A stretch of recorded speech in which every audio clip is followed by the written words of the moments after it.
જો આ બધી વસ્તુ લઈ લીધી છે, કાજુ ને દ્રાક્ષી પણ નાખી દેશું।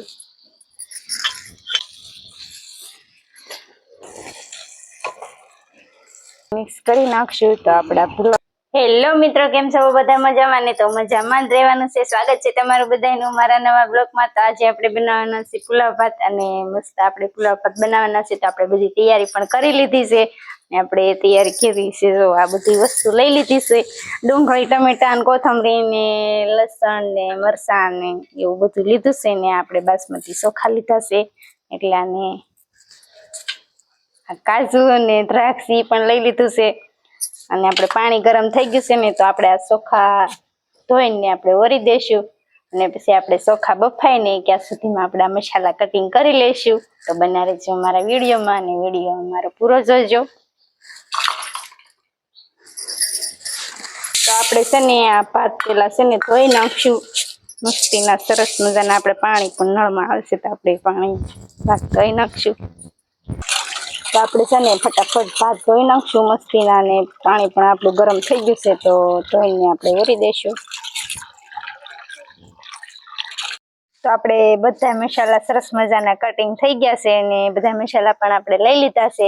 આપણે લસણ ને આદુની પેસ્ટ કરવાની છે, તો એ આપણે કરી નાખશું, ને ચૂલો પણ જગી ગયો છે, તો આપણે પછી વઘાર ચાલુ કરી દેવું।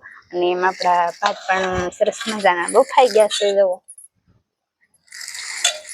આપણે છે ને પેલા પેસ્ટ કરી નાખવી આદુ લસણની, પછી આપણે વઘાર ચાલુ કરી દેવું।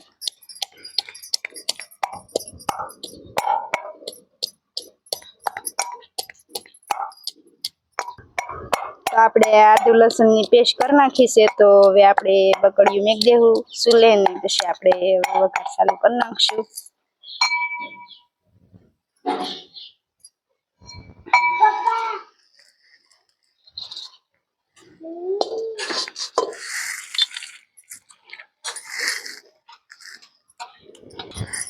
તો આપણે એમાં તેલ નાખી દઈશું। 3 પાવડા તેલ નાખવાના છે।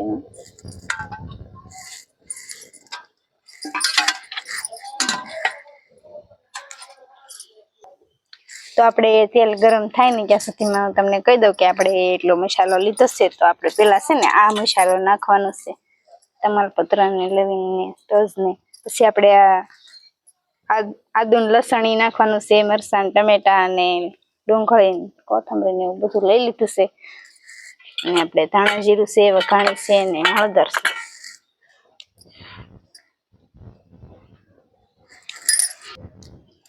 તો આપણે તેલ ગરમ થઈ ગયું છે, તો હવે આપણે વઘાર ચાલુ કરી દેવું। તો આપણે તમાલપત્ર ને તજ ને લવિંગ ને નાખી દેવી।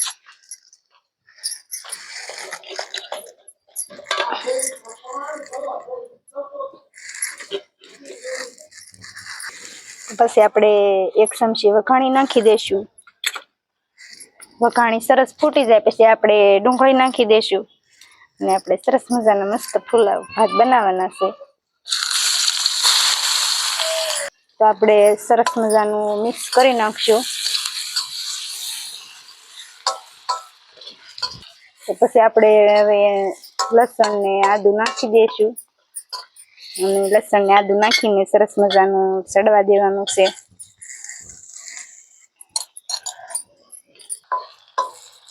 તો આપણે સરસ મજાની ડુંગળી સરસ ચડી જાય પછી આપણે મરચાં ને ટમેટા ને એવું નાખી દેવાનું છે। તો આપણે ડુંગળીને ઘડીક ચડવા દઈશું મસ્ત। તો આપણે ડુંગળી સડી ગઈ છે, તો હવે આપણે મરચાં છે એ નાખી દઈશું,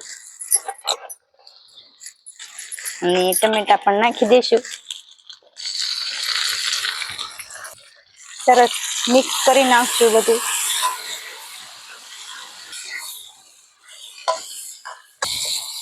ટમેટા અને મરચાં આપણા સડી જાય ને પછી આપણે મસાલા નાખી દઈશું। તો આપણે ટમેટા અને મરચાંની પણ સડી ગયું છે, તો હવે આપણે મીઠું ને હળદર ને એવું નાખી દઈશું। તો થોડુંક છે ને આપણે મીઠું સ્વાદ પ્રમાણે નાખશું, મીઠું થોડુંક જ નાખવાનું છે, કેમ કે આપણે ભાતમાં નાખ્યું હતું। અને 1 ચમચી જેટલી હળદર નાખશું, અને 1 ચમચી આપણે ધાણા જીરું નાખશું, અને આપણે આ કાજુ ને દ્રાક્ષી પણ નાખી દઈશું. તો આપણે બધું નાખી દીધું છે, તો સરસ મિક્સ કરી નાખવી.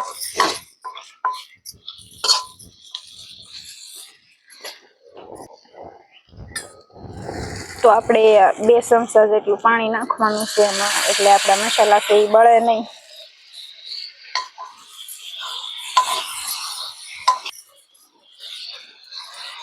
કડી સડવા દેશું ને પછી આપણે એમાં ભાત નાખી દેશું.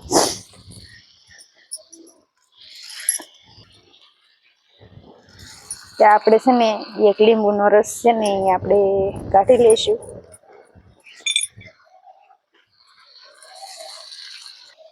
તો આપણે આ લીંબુનો રસ છે એ આમાં નાખી દઈશું ને મિક્સ કરી નાખશું.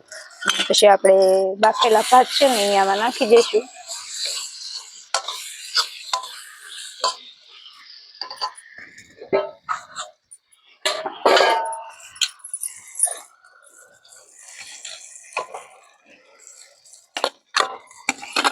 તો બધા ભાત આમાં નાખીને પછી આપણે મિક્સ કરી નાખશું.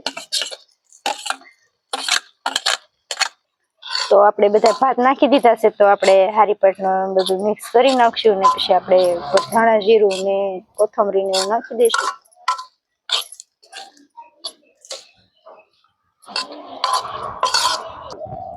તો આપણા સરસ ભાત સડી ગયા છે, તો હવે આપણે એને નીચે ઉતારી લઈશું. નીચે ઉતારીને પછી આપણે કોથમરી ને નાખી દઈશું.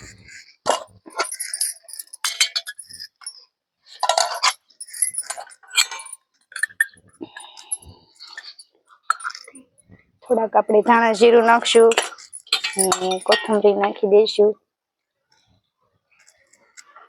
કોથમરી નાખવી એટલે આપણા પુલાવ ભાત બહુ મસ્ત દેખાય અને સરસ લાગે.